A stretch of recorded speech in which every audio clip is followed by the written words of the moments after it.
Mesdames, Messieurs, bonsoir. Au menu de votre émission, ce soir, l'éthique journalistique et le spectre de la sécheresse. Le drame du petit Ryan a rappelé l'urgence de surveiller le respect de la déontologie de la presse, et aussi relancer le débat sur le statut du journaliste ainsi que son rôle, puisque cette triste affaire a mis à nu, ce sont les nouveaux dictats des réseaux sociaux.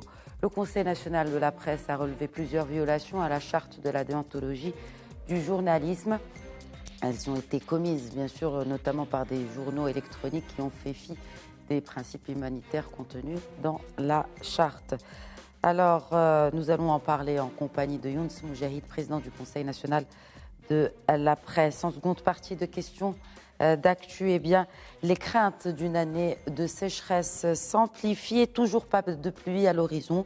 Quel impact le retard des pluies aura sur la campagne agricole? Comment cela pèse sur la croissance alors que nous tentons tant bien que mal de passer outre les aléas de la crise Covid?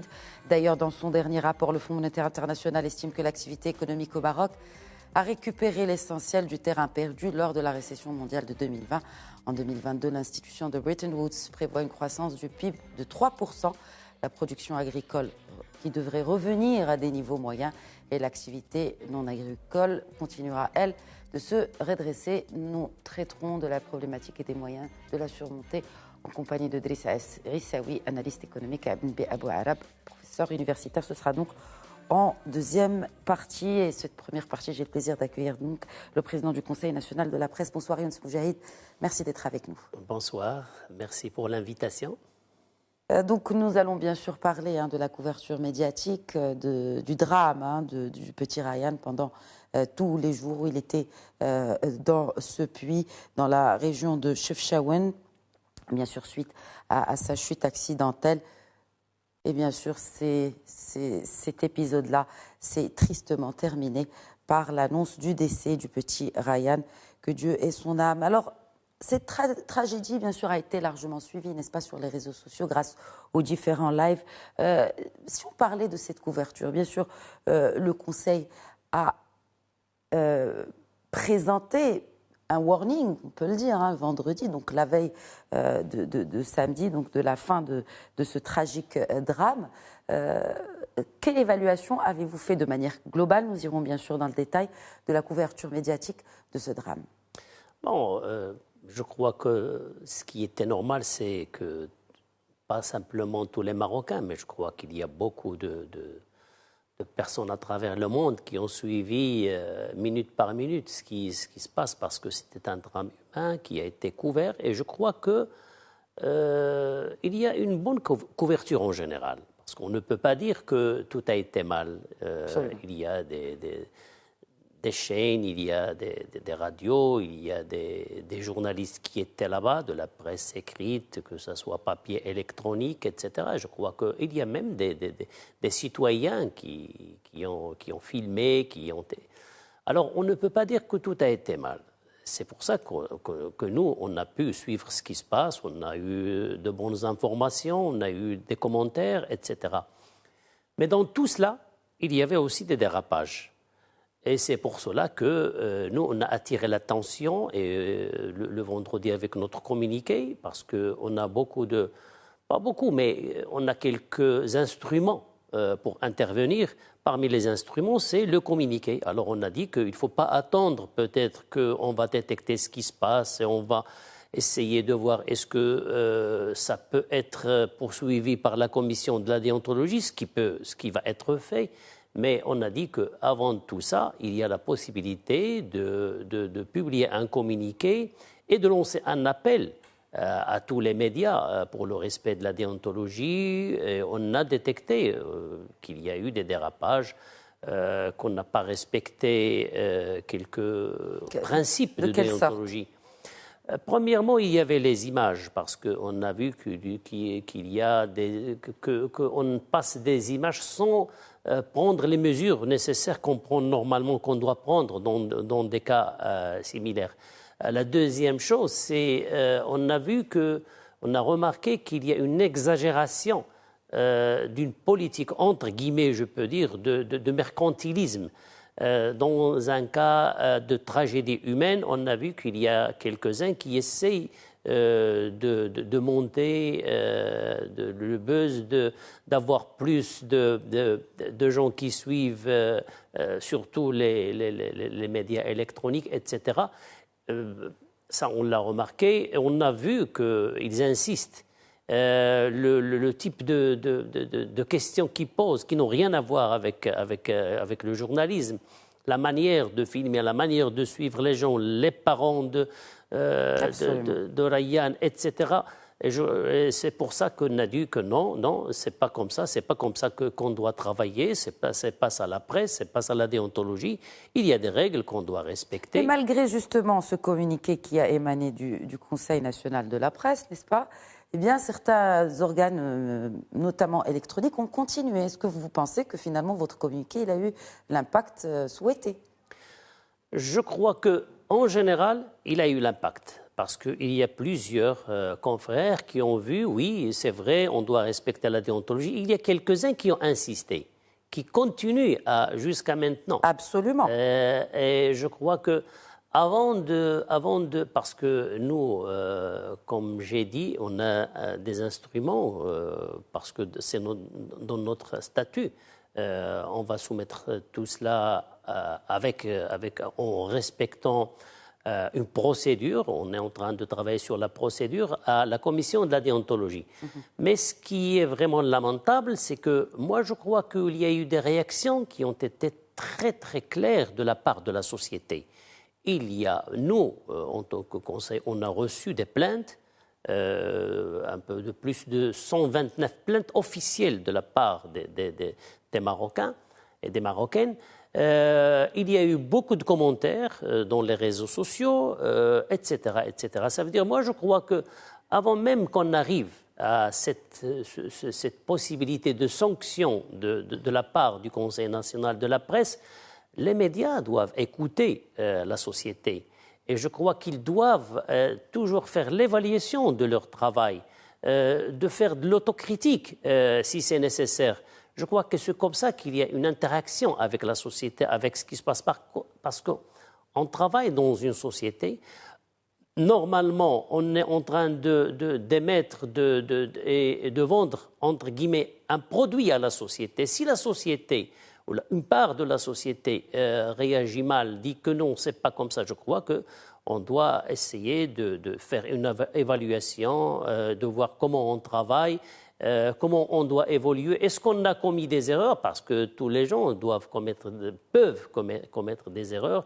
Et la correction de notre travail, de notre produit, c'est nécessaire. Et c'est pour ça qu'on trouve dans les grands médias en général, dans le monde, dans la presse écrite et dans l'audiovisuel, on trouve qu'il y a des comités de rédaction et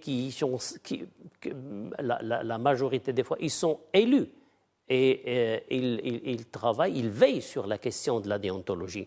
Il y a aussi un autre instrument, ce n'est pas le cas aujourd'hui, le pays anglo-saxon, c'est l'ombudsman. C'est un médiateur, c'est lui qui reçoit les plaintes des gens, des téléspectateurs, des lecteurs, etc. Et qui il a un pouvoir sur la rédaction. Il corrige, il publie des communiqués, il publie des rectifs et en plus il discute avec les rédacteurs et ça veut dire que il y a tout je crois, dans notre profession, il y a pas simplement des conseils comme notre conseil, mais il y a aussi d'autres instruments qui sont très intéressants et qu'on doit au Maroc, on doit les c'est votre rôle aussi en tant que Conseil national de la presse. Est-ce que ça fait partie aussi de vos fonctions et de vos attributions que de pousser vers cela? Oui. Comment? Oui, non, nous, ce qu'on peut, c'est convaincre les institutions, les entreprises de presse. Mais on ne peut pas leur imposer cela. Et plusieurs fois, moi et mes camarades aussi, ils l'ont dit. Avant même le Conseil national de la presse, il y a le syndicat national de la presse qui a lancé plusieurs fois des appels. Il a fait des propositions, des projets je crois qu'il y a des médias au Maroc qui ont essayé d'adopter ce mécanisme. Est-ce qu'il fonctionne bien? Est-ce qu'il ne fonctionne pas bien? On doit l'évaluer. Mais quand même, il y a eu de petites expériences par-ci, par-là. C'est une bonne chose. Mais je crois, maintenant, avec ce qui se passe, avec cet appel, entre guillemets, ce que je peux dire, de la société, je crois qu'on doit méditer, qu'on doit voir est-ce qu'on a vraiment des instruments, des moyens pour le respect de la déontologie, parce que, comme vous le savez très bien, pas simplement dans les médias, mais aussi à travers les réseaux sociaux. On doit donner l'exemple. Si nous, en tant que journalistes, que entreprises de presse, que médias, on ne donne pas un bon exemple, qu'est-ce que vous laissez mais qui est aujourd'hui journaliste, Younes Moujahid? J'ai envie de vous poser la question, qui est aujourd'hui journaliste? C'est une question qui taraude beaucoup de mes confrères et de mes consoeurs d'ailleurs. Qui est journaliste? Ce rôle du journaliste, ce statut du journaliste, il est complètement aujourd'hui à débattre. Oui, c'est vrai. Premièrement, il y a, comme vous le savez très bien, pour l'octroi de la carte de presse, c'est le Conseil qui se charge de cette mission. Et il travaille selon la loi, parce qu'il y a une loi qui organise tout cela. Nous, on a remarqué qu'il y a vraiment des lacunes. Et c'est pour ça qu'on va proposer des modifications à cette loi. Mais on ne peut pas dire que tous les journalistes qui ont la carte de presse sont mauvais. Non, ce n'est pas vrai.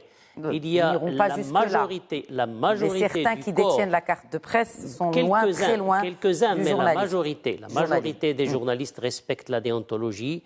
Ce sont eux qui nous poussent, qui nous incitent, qui écrivent, qui nous contactent, qui sont organisés dans des syndicats et qui demandent le respect de la déontologie, je crois qu'ils veillent au respect de la déontologie.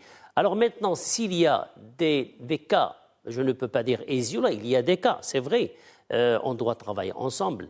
Moi, je crois qu'il y a le rôle du Conseil de la presse qui est primordial, qui est important, ça c'est vrai. Notre Conseil, comme vous le savez très bien, il a maintenant plus de 3 ans de vie, c'est pas beaucoup, mais quand même, il est en train de travailler dans ce sens. Mais je crois aussi qu'il y a les médias et il y a des organisations de la profession, des journalistes, des éditeurs. Je crois qu'il y a aussi ces instances doivent assumer leurs responsabilités parce qu'ils ont un rôle très important. Ils organisent les journalistes, ils organisent les éditeurs, ils organisent des patrons de radio privés, etc. Moi, je crois que là aussi, on doit travailler ensemble. Moi, je ne crois pas que la société civile doit être écartée parce qu'elle doit travailler avec nous, avec le Conseil de la presse, avec les médias, parce que maintenant, c'est une responsabilité sociale, surtout qu'il y a maintenant les réseaux sociaux et que tous les citoyens peuvent jouer, entre guillemets, le rôle du journaliste. Et c'est ce qu'ils font. Alors, quelquefois, c'est de la bonne volonté. Ils peuvent commettre des erreurs avec toute la bonne volonté. Ça veut dire qu'on doit travailler sur la question de l'éducation aux médias, l'éducation à la déontologie. Je crois que ça, c'est un travail qui dépasse maintenant la profession. Et la profession doit jouer un rôle très important parce que ce sont les journalistes qui doivent être les pionniers dans ce domaine. Moi, je crois que avec ce qui s'est passé, c'était un drame, mais il y a un côté, entre guillemets, je peux dire positif, ça veut dire ce signal d'alarme. Ce signal d'alarme. Avec l'affaire Ryan. Avec l'affaire Ryan, moi, je crois que nous, on a été, je peux dire, moi, je ne peux pas parler de tous les membres du Conseil, mais moi, j'étais vraiment très surpris et heureusement surpris comment notre communiqué a été, premièrement, comment il a été divulgué, les commentaires qui ont été très positifs, etc. Moi, je crois que c'est un bon signal. Vous sentez qu'il y avait eu un besoin quand même, parce que vous avez évoqué ce chiffre quand même très important du nombre de plaintes que vous avez reçues au sein du CNP, du Conseil national de la presse. Ces plaintes-là, vous les avez finalement traduites par un communiqué et qui a soulevé effectivement le débat même sur les réseaux sociaux. Alors cela m'amène à parler justement de ces médias, de ces nouveaux médias électroniques. Est-ce qu'aujourd'hui le Conseil national de la presse a un quelconque ascendant ou contrôle sur ces nouveaux médias électroniques qui pullulent aujourd'hui, qui poussent comme des champignons tous les jours, on voit de nouveau? Non, premièrement, pour les questions des plaintes, parce que les plaintes, on les a reçues jusqu'à hier. Nous, on a fait notre communiqué, on l'a publié le vendredi. Ça veut dire qu'on a reçu des plaintes, ce n'était pas beaucoup. On a reçu des appels téléphoniques, des journalistes qui nous ont contactés, que ce soit par WhatsApp, qui ont envoyé par Facebook. Et on a remarqué nous-mêmes ce qui se passe. C'est pour ça qu'on a réagi. La question du contrôle, on n'a pas de contrôle sur quiconque. Ça veut dire sur les médias, on n'a pas de contrôle. Ce qu'on a, c'est la loi sur la question de la déontologie. Là, oui, ça veut dire s'il y a un dérapage. Oui, quand je dis contrôle, ça rentre un peu dans cela. C'est ça. C'est-à-dire faire appliquer la loi, finalement. C'est ce qu'on est en train de faire. Parce qu'on a reçu beaucoup de plaintes. Ces plaintes ont été traitées et on a pris les mesures nécessaires. La majorité des fois, des sanctions, la majorité des fois, des gens qui s'excusent, etc. On ne communique pas ça parce qu'on considère que bon, si ça marche, c'est très bien. Ça veut dire que petit à petit, c'est une éducation, c'est une pédagogie qu'on est en train maintenant d'essayer d'accompagner les médias, quelques médias. Mais je crois, vous avez posé une question très importante, c'est la question de la presse électronique. Alors là, oui, on a vu que, parce que, comme vous le savez très bien, à travers l'octroi de la carte de presse, à travers les dossiers qu'on reçoit, on a remarqué que maintenant, et peut-être cette année ça va être un peu plus, 48% autour de ça, ce sont des entreprises de presse électronique avec une seule personne qui est le directeur, le rédacteur en chef, le journaliste, le caméraman, le monteur, je sais pas, c'est DRH, etc. C'est lui qui fait tout. Oui, on ne peut pas empêcher les gens d'essayer de travailler dans ce métier, mais on doit organiser surtout maintenant l'entreprise de presse. Qu'est-ce que ça veut dire une entreprise de presse? Moi, je crois que c'était parmi les questions qu'on a posées quand il y avait cette nouvelle loi, cette révision du code de la presse. On a posé cette question, mais malheureusement, le gouvernement n'a pas réagi favorablement. Si on voit ce qui se passe dans d'autres pays, oui, il y a une organisation très claire de l'entreprise de presse. Il y a des conditions pour avoir une entreprise de presse. On est pour la liberté, c'est vrai, par la liberté d'expression, pour la liberté de la presse, mais cette liberté doit être organisée en faveur de la société pour offrir un bon produit, pour avoir une bonne presse de qualité. On ne peut pas avoir une presse de qualité, on travaille dans la précarité, on travaille dans une entreprise de presse, entre guillemets, qui ne peut pas faire son travail. Si vous voulez un journalisme d'investigation, et c'est ce qui est demandé. Est-ce qu'on peut avoir un journalisme d'investigation avec une seule personne? Normalement, c'est une équipe qui travaille avec des moyens, etc. Moi, je crois qu'il y a beaucoup de réformes qui nous attendent. On espère que le gouvernement va travailler, pas simplement avec nous, mais avec les organismes qui organisent les professionnels, que ce soit des journalistes, les éditeurs. Il faut ouvrir ce dossier parce que c'est un dossier très important pour la liberté de la presse, pour la démocratie, pour la société et pour ce qui nous attend. On sent quand même qu'il y a une volonté de ce gouvernement d'aller de l'avant dans le domaine des médias, en l'occurrence, parce qu'il est temps aujourd'hui de revoir un peu cette composition du paysage médiatique au Maroc. Est-ce que vous pensez aussi, encore une fois, je vais vous reposer la question, que cette question de déontologie, avec ce drame du petit Ryan, devra être plus mise en avant? Oui, je crois.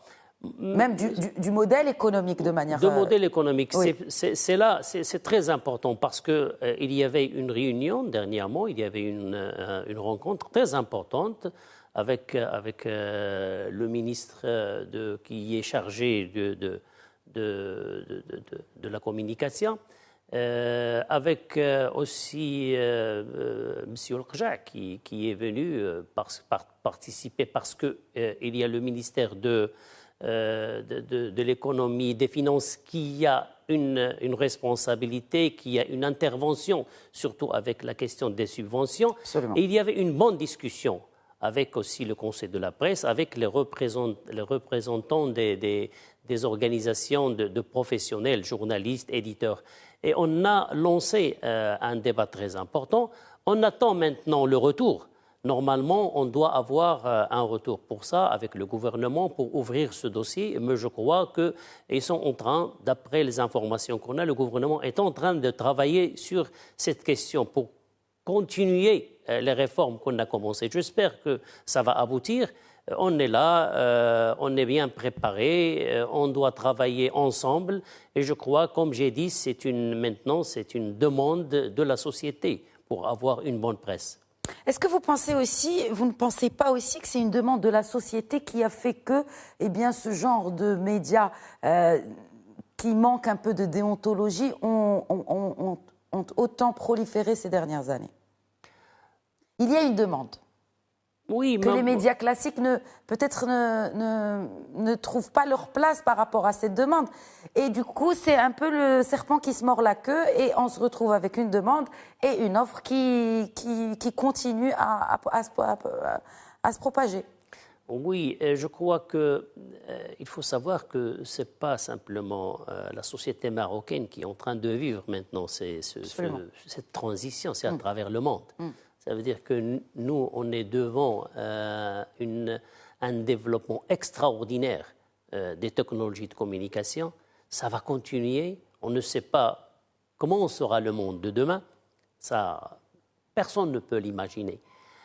Ce qu'on peut imaginer, ce sont des solutions. Et moi, je crois que les solutions, c'est surtout les ressources humaines.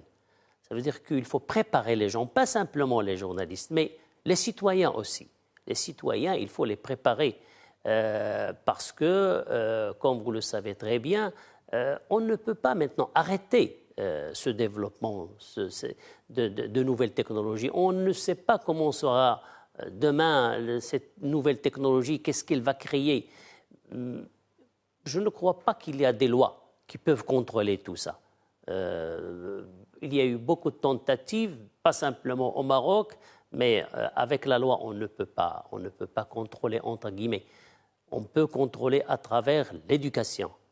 Et contrôler, entre guillemets, ça veut dire les gens doivent être armés pour avoir l'esprit critique, pour pouvoir savoir comment vérifier les fake news, pour savoir est-ce que ce qu'on a publié est vraiment, est-ce qu'il est éthique ou pas.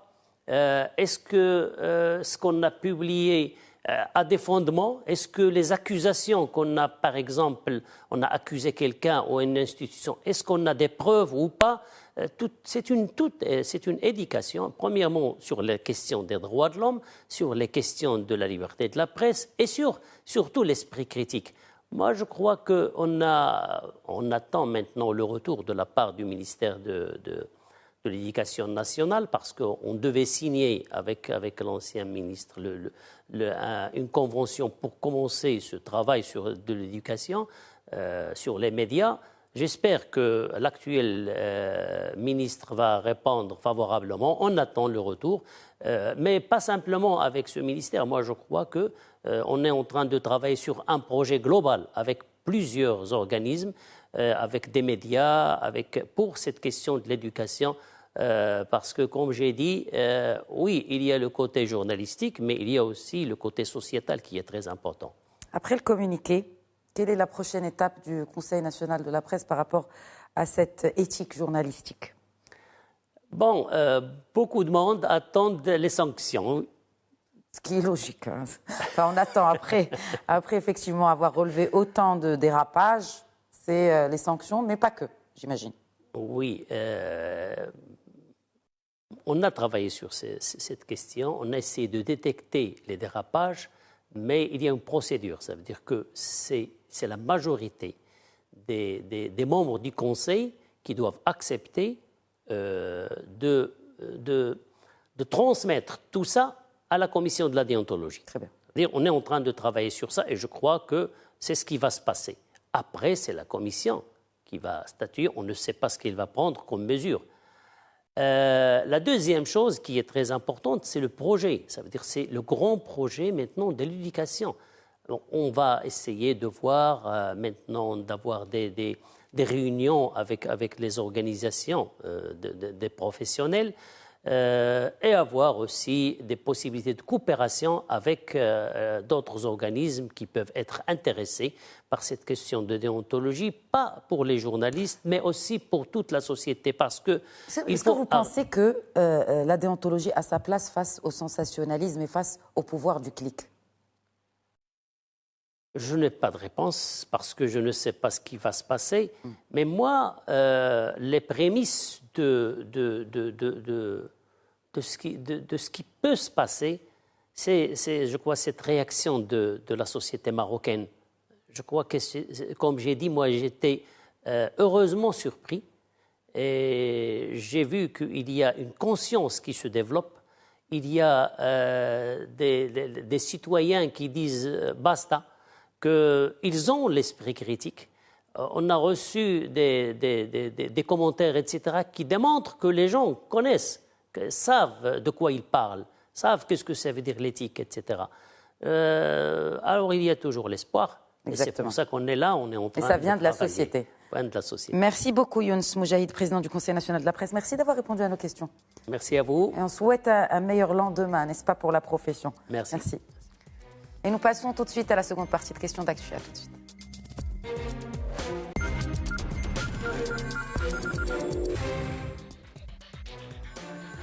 Et en cette seconde partie de questions d'actu, on va parler de pluie, on va parler de risque d'une année de sécheresse et bien sûr ses impacts, je ne dirais pas un impact mais plusieurs impacts sur la croissance, mais pas que.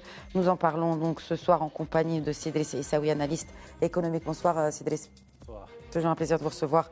Et également professeur Abnebé Abou Arab, professeur universitaire. Bonsoir professeur, merci de vous joindre à nous. Bonsoir, merci de l'invitation. Alors messieurs, bon, est-ce que c'est une véritable année de sécheresse qui se profile au Maroc? Écoutez, disons, les signes ils sont là. Les signes ils sont là, c'est-à-dire que nous avons une pluviométrie qui se fait rare. Et les zones les plus intéressantes pour le Maroc, parce qu'en fait, nous, on calcule le résultat disons, de l'agriculture comme étant le résultat de l'économie marocaine. Les principales places où il y a une pluviométrie qui peut apporter des résultats n'ont pas reçu ce qu'il fallait. C'est-à-dire à peu près... Pour le moment. Et si on a de la pluie, disons, vers fin février, début mars? Si on a ça pendant 2 mois, c'est-à-dire 50 mm par mois, etc., donc de la pluie, de la vraie pluie, on pourra avoir un peu tout ce qu'on appelle mazozite, c'est-à-dire ce qui peut être sauvé en termes disons, de céréales, quelques céréales. Parce que nous avons 3 grandes céréales, c'est le blé dur, le blé tendre et le maïs. Le maïs pour l'élevage, etc. Absolument. Mais pour ces 2 mois, on ne pourra pas sauver la campagne agricole. Aujourd'hui, nous avons pratiquement la certitude que ce sera une campagne moyenne inférieure que, c'est-à-dire aux environs de 30 millions de quintaux. On est très loin de la campagne exceptionnelle qui est passée. Absolument, on est très loin. C'est-à-dire si on fait 30 millions ou, je ne sais pas, 35, on va se sentir heureux avec ce qu'on a eu. On souhaite en tout cas. Alors justement, quand on parle de ces chiffres-là, professeur Abou Arab, on est devant une situation critique, mais n'est-elle pas... D'ailleurs, toujours pas de communication du côté du ministère de l'Agriculture pour confirmer ou pas si la campagne s'annonce difficile. On attend quand même une communication de la tutelle. Mais cela dit, est-ce que ce n'était pas prévisible, professeur Abou Arab? Est-ce que ces épisodes finalement de sécheresse ne sont-ils pas assez récurrents pour qu'on prévoie des plans B et peut-être une réponse?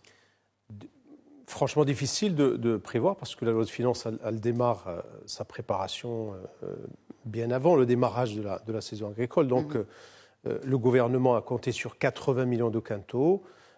Aujourd'hui, bien sûr, on découvre qu'il n'y a pas la pluie et même pour les semaines et les mois à venir, l'incertitude est totale. Donc la situation est vraiment tendue dans le secteur agricole et je pense qu'on va vers une situation très difficile et un résultat agricole autour de 30 millions, 35 millions, ça serait vraiment, je dirais, le chiffre optimiste. Et du coup, un impact sur la croissance du secteur agricole qui est vraiment difficile. Certains voient le Banque al-Maghrib table sur une réduction de 6% du PIB du secteur agricole. Le HCP également table sur un recul de 5 à 6%, ce qui va impacter évidemment la croissance globale de l'économie nationale. Ça peut aller de... Enfin, la croissance, c'est vraiment ces chiffres. On reste dans les prévisions de 3% ou si on n'est pas. Donc ces prévisions-là vont être revues à la baisse. Si la saison agricole est vraiment catastrophique comme elle l'est actuellement, parce qu'il faut remonter aux années 1980 pour trouver une situation pareille en termes de pluviométrie, eh ben, l'impact va être terrible et on peut se retrouver avec une croissance à 1,5%, ce qui nous montre... que la situation est vraiment tendue. Moi, je pense aux agriculteurs, parce que le secteur agricole au Maroc est un secteur important. Il emploie 4 millions de personnes. 40% de la population marocaine est encore dans le secteur agricole. Donc, l'impact est systémique. Une majorité de femmes. Est terrible, est terrible. Ouais. Et encore que tous les programmes d'aide suite à la pandémie n'ont pas concerné le secteur agricole, malheureusement. Parce que le secteur agricole, rappelons-le, a fait beaucoup pendant la pandémie. A fait une année 2021 qui était bonne. Donc oui, on n'a pas pensé à l'aider. Mais aujourd'hui, il faut vraiment penser un plan de secours et d'aide au secteur agricole. Et comment financer tous ces plans de secours, messieurs? Vous êtes économiste, vous connaissez ce spectre, n'est-ce pas, de la dette. C'est-à-dire, est-ce qu'il faut s'endetter davantage pour aider encore, sans oublier que le Maroc s'est engagé dans plusieurs chantiers sociaux. Donc, aider peut-être les agriculteurs. Bon, de toute façon, il n'y a pas d'espoir, pour que la campagne soit sauvée. Non, je ne le pense pas. De toute manière, il y a une date importante pour le ministère de l'Agriculture, c'est le mois de mai. La première semaine du mois de mai, ils font une estimation sur des récoltes faites sur un certain nombre de parcelles et ils peuvent, à partir de là, dire que la campagne va être moyenne, va être supérieure, etc. Alors, espérons qui est ce qu'on appelle la pluie printanière, c'est elle qui va sauver 30 à 35% de la récolte agricole. Autrement, de toutes les manières, aujourd'hui, la communication officielle du ministère de l'Agriculture ou de toutes les institutions qui suivent l'activité du secteur agricole ne peuvent rien dire aujourd'hui. Ils n'ont pas de données concrètes. Alors, il y a, par contre, des professionnels du secteur agricole qui sont très heureux quand il y a justement une crise comme celle-là, parce qu'ils vous disent, attention, parce que l'État, de toutes les manières, elle ne va pas nous laisser tomber.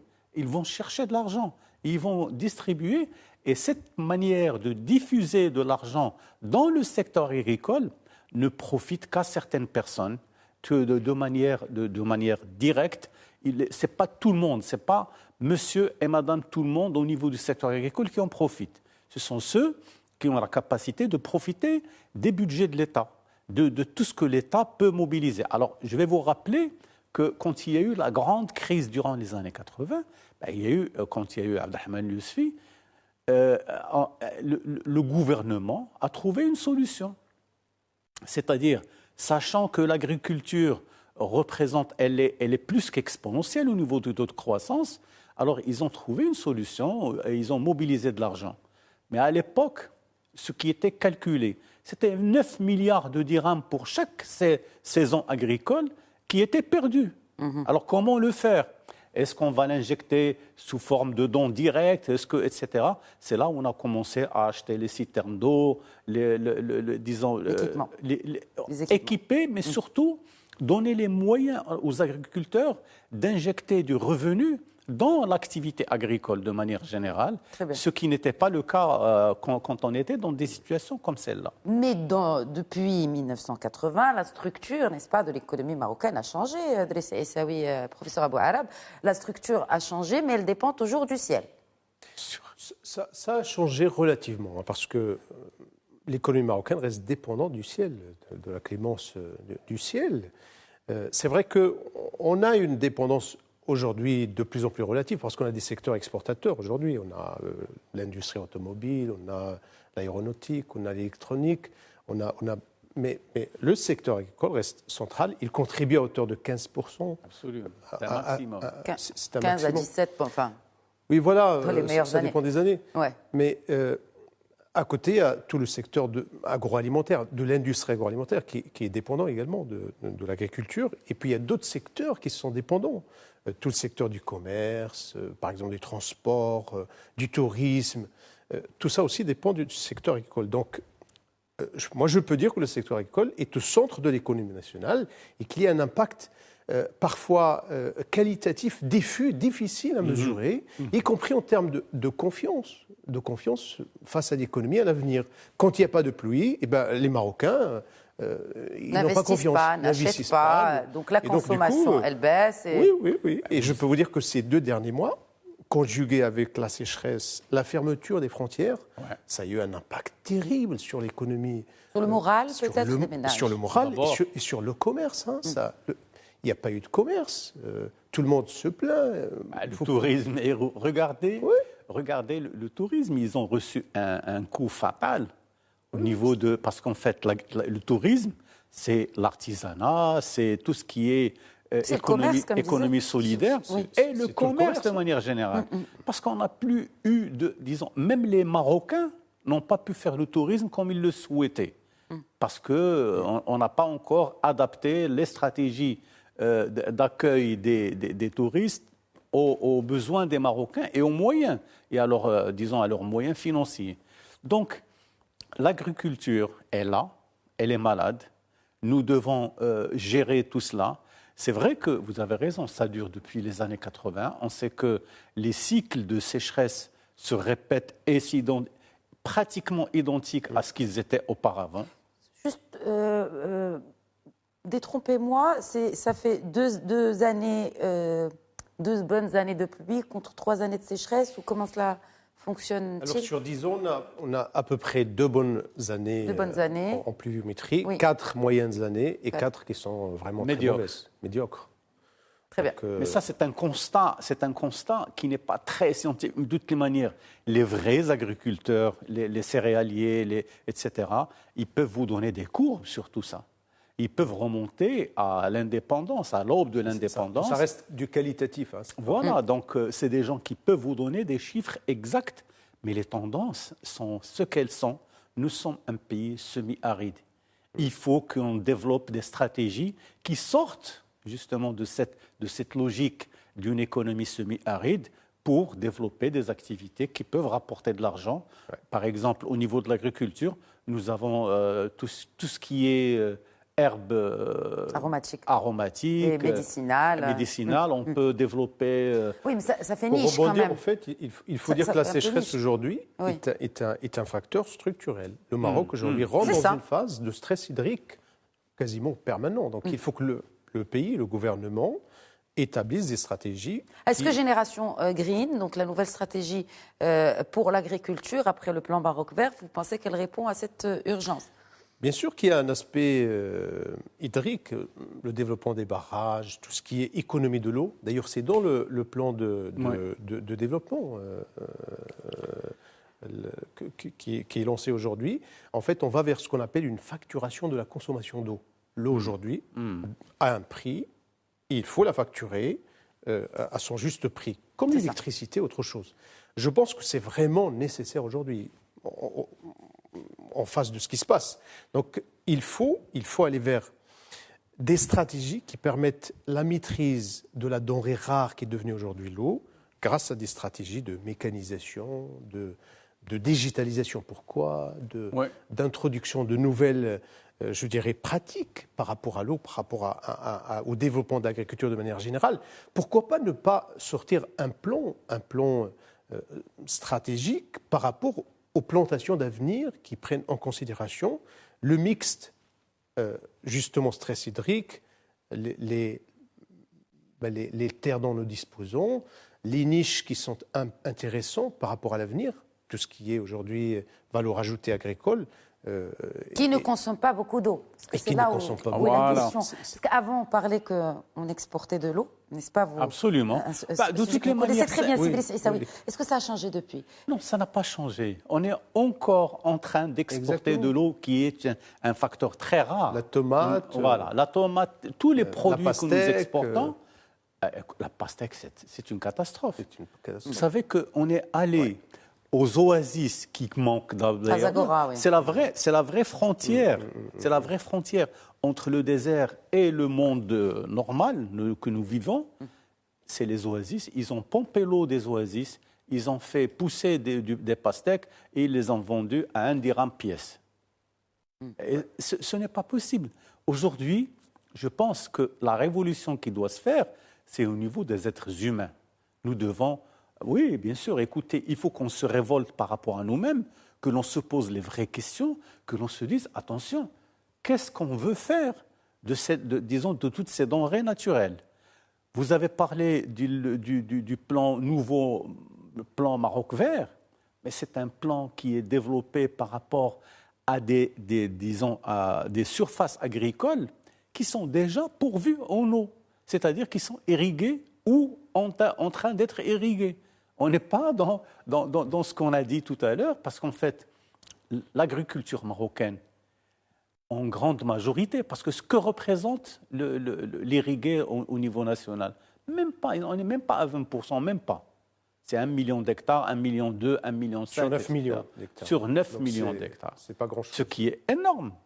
Alors maintenant, il faut faire une assez, révolution. Parce que tout le reste, la question reste en suspens par rapport au reste. Non, au reste, qu'est-ce qu'on a? Au reste. On a le bourg, on a le... En dehors du bourg, parce qu'on est en train toujours de parler de céréaliculture. Tout à l'heure, on a commencé à parler de l'arboriculture, les huiles d'olive, les machins, etc., que nous pouvons exploiter. Mais on ne peut pas, il faut arrêter d'investir sur des activités qui consomment trop d'eau. Voilà. Il faut qu'on soit économe dans l'utilisation de l'eau, que ce soit au niveau personnel. Surtout la pastèque, par exemple, qui ne rapporte pas grand-chose par rapport à la pression hydrique qu'elle représente. Donc, je pense que ça pose la question d'une réflexion sur le secteur agricole qui doit absolument... On n'est pas dans l'urgence. On va attendre encore une réflexion, une énième réflexion. Je pense qu'il y a eu beaucoup de réflexions. On est dans l'urgence. Il y a la stratégie nationale de l'eau. Hein. Elle a été lancée sous la présidence effective de Sa Majesté le Roi. Il y a le plan forêt Maroc qui prévoit de replanter à peu près 150 000. Ça, c'est 50 ans, 60 ans, 70 ans. C'est bien tout ça. Les forêts. Mais il faut absolument aujourd'hui se dire qu'il y a un problème sur l'eau, comment le gérer, de quelle manière notre agriculture doit-elle s'adapter pour qu'elle soit et qu'elle reste une agriculture exportatrice, parce que le PIB agricole a bien augmenté. Le Maroc on s'est développé sur l'agriculture. Aujourd'hui, le PIB est à peu près autour de 120 milliards de dirhams. En 2008, entre 1999 et 2008, on était à peu près à 60 milliards. Donc, il y a des acquis. Ce secteur est très important. On a gagné des parts de marché sur les marchés importateurs en Europe. Mais à quel prix? Donc, il faut aujourd'hui se repositionner. Je pense que c'est un volet aujourd'hui de la stratégie agricole nationale qui doit être repensé. Quel repositionnement, professeur Abou Arab, concrètement? il y a un problème, c'est celui de l'eau. Je vous assure, aujourd'hui, dans les régions, est-ce que même autour des barrages, par exemple. La céréaloculture est pointée du doigt? Bien sûr, c'est un segment qui ne rapporte pas grand-chose, comparé à d'autres... Mais il y a la question de la souveraineté alimentaire, donc là, il y a dilemme quand même. En dehors de ça, oui, bien sûr. Le Marocain moyen, il est attaché à la céréaliculture. C'est les habitudes, c'est la tradition. Il est chez lui. Il faut développer à côté de la céréaliculture. Il faut développer à côté, en parallèle. Ce secteur, il est là. Il occupe des terres qui ne sont pas forcément adaptées à d'autres cultures. Hein. Donc, c'est à côté et en parallèle. C'est un indicateur majeur pour l'agriculture marocaine. Tout ce qu'on produit annuellement en quinto, en termes de céréales. Mais il y a beaucoup... Enfin, l'agriculture, c'est large, c'est diversifié, c'est énorme. Il n'y a pas de limite. Il faut associer la science, la stratégie, je dirais l'innovation technologique aujourd'hui qui transforme l'agriculture pour trouver un nouveau modèle agricole marocain. Comme il y a un nouveau modèle de développement, je pense qu'au milieu, il faut absolument réfléchir en termes de repositionnement, de restratégie pour le secteur agricole. C'est urgent. Vous avez dit, est-ce qu'on est dans l'urgence? Je vous dis oui, on est vraiment dans l'urgence aujourd'hui. Vous avez évoqué le nouveau modèle de développement, le plan Génération Green d'Idrissa Essaoui met l'humain au centre de cette stratégie, un peu comme le nouveau modèle de développement. Absolument. Donc, avec tout ce que nous venons de discuter et avec cette année de sécheresse, qu'est-ce que vous pensez de cette classe moyenne rurale? En tout cas, de cet objectif, de cette ambition, n'est-ce pas? Parce qu'après une année de sécheresse, on n'espère pas qu'il y en ait d'autres qui se suivent, mais comment on peut parler de pousser vers l'avant cette classe moyenne rurale alors que les voyants sont dans l'eau? Le travail sur disons, la définition, le profilage de la classe moyenne, il ne dépend pas que de l'agriculture. C'est un travail qui a été élaboré depuis un moment et une réflexion qui est faite, mais comment on peut évoluer? Il y a un travail qui a été fait sur les terres agricoles collectives. Alors, ce travail devait en principe aboutir, avec l'aide d'un financement américain, sur la privatisation et surtout l'affectation des terres agricoles qui sont possédées dans le cadre de l'indivision pour les ayants droit. Mais là, je ne veux pas rentrer dans les détails parce que c'est très compliqué, parce qu'il y a le principe de l'indivision, comment le faire, etc. Et il y a l'héritage, il y a l'histoire, etc. Mais est-ce qu'on peut dire que demain, on peut avoir une classe moyenne agricole qui a les moyens? Parce qu'en fait, dire une classe moyenne, ça veut dire que sur le plan philosophique, elle est comme ça. Sur le plan de la dépense, sur le plan de la programmation, sur le plan de tout ce qu'elle fait, elle est classe moyenne et elle veut jouer ce rôle tampon entre les pauvres, carrément pauvres, et ceux qui ont de l'argent et préparer, si vous voulez, du contenu pour la stratégie de croissance. On est encore très loin, mon ami. Parce que même avec les terres agricoles, collectives, on est à combien? On est à 2 millions, à 3 millions d'hectares, maximum. Je ne parle pas des terres agricoles situées sur les périmètres d'irrigation qui ont concerné justement cette opération. Pour le reste, on est encore au niveau de la réflexion. On ne sait pas où est-ce qu'on est. C'est ça le problème. Et alors, qui c'est qui va décider? Ça va rester, c'est le gouvernement, c'est le roi Mohamed VI qui doit prendre justement des initiatives parce qu'il l'a fait pour un certain nombre de choses et ça a réussi. Maintenant, on a besoin justement de ce coup de pouce royal pour pouvoir aller autrement, rédiger et parler autrement de l'agriculture parce que l'agriculture, c'est nous-mêmes, vous l'avez dit tout à l'heure. Nous sommes dans une logique de sécurité alimentaire. Comment allons-nous l'assurer? Et de souveraineté alimentaire. Par rapport à ce que un dernier mot, professeur Abouara. Oui. Il y a un aspect social très important. Très important. Alors, 75% des propriétés agricoles ont une superficie inférieure à 5 hectares. Ce qui fait que nous avons une agriculture très imitée, dans laquelle il y a trop de monde, ce qui représente un défi majeur. Par rapport à Il y ça, avait eu quand même l'intention de former des agrégations. des agrégations. ça Ça n'a n'a pas jamais marché. beaucoup marché. Il y a un problème de gestion et de déploiement de cette stratégie qui est nécessaire. Parce qu'aujourd'hui, partout dans le monde, ces stratégies ont bien fonctionné. Sauf chez nous. Il faut que ça marche chez nous. Sauf chez nous. Oui, c'est la mission du ministère. Il faut absolument que l'État... Ils n'ont pas réussi. Ils n'ont pas réussi. Il faut que l'État prenne sa responsabilité, ses responsabilités. Et je pense que par rapport à ça, on est en retard. Très bien. Ce secteur agricole va changer grâce à une stratégie ambitieuse de l'État, telle qu'on les a réussis dans d'autres secteurs. Autrement, on va avoir... Sur l'irrigation, mon ami. Ça Quand on a pris le départ, ouais. on n'avait rien. Ça attend. Avant la fin du terme qui était fixé par le roi Hassan II, que Dieu ait son âme, on avait déjà atteint plus que le million d'hectares, Ouais. et on a acquis de l'expertise dans le même domaine. Mais maintenant, qu'est-ce qu'on va faire? Qu'est-ce qu'on pourra faire? Moi, je pense je sais qu'il y a des idées. Il y a des professionnels qui sont, disons, présents pour agir pour l'avenir. Il y a la Comader, il y a la CGEM, etc. Et il y a beaucoup de gens qui apportent de la réflexion, qui font du travail, mais Il y a un secteur qui n'a plus le choix. Voilà. Il n'a plus le Absolument. choix, parce que c'est la pauvreté. C'est vraiment les petits pauvres, les petits paysans qui ont besoin aujourd'hui Très bien. d'aide. Merci beaucoup. Merci Driss Aissaoui, professeur Abdelnbé Abou Arab. Merci d'avoir enrichi cette discussion et qu'on souhaite bien sûr, Inch'Allah, avoir de la pluie très bientôt. Merci. Inch'Allah. Voilà, c'est la fin de Questions d'actu. Très bonne soirée à tous.